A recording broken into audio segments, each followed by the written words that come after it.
আসসালামু আলাইকুম দর্শক। আজকে একটা ভিডিও সামনে আসলো, সেখানে দেখি নাসিরুদ্দিন পাটোয়ারি তিনি বলছেন, নিজের মুখে বলছেন, ধানের শীষ হচ্ছে চাঁদাবাজদের মার্কা। ধানের শীষ তো এটা চাঁদাবাজির মার্কা, সন্ত্রাসী মার্কা। তুমি কি স্বীকার করি, সব জায়গায় ভালো খারাপ আছে। নাসিরুদ্দিন পাটোয়ারি এই কথা কিভাবে বলতে পারে ধানের শীষ চাঁদাবাজদের মার্কা? এনসিপির কি নাই চাঁদাবাজ?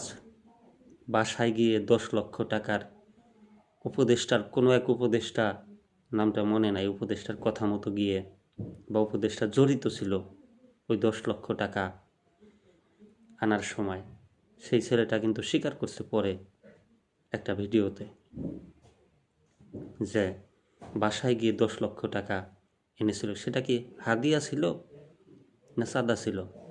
এটা জানতে চাই নাসিরুদ্দিন পাটোয়ারি বা তার ভক্তবৃন্দর কাছ থেকে।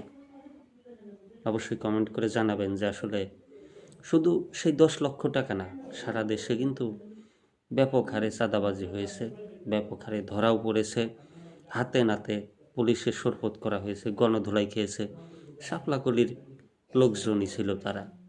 তো দর্শক, আপনাদের কাছে আমি একটা প্রশ্নই করতে চাই, সেটা হচ্ছে আসলে এইভাবে কি কোনো বড় দলকে কটাক্ষ করে বা একচাটিয়া বলা যায় কি না ধানের শীষ একটা চাঁদাবাজের মার্কা?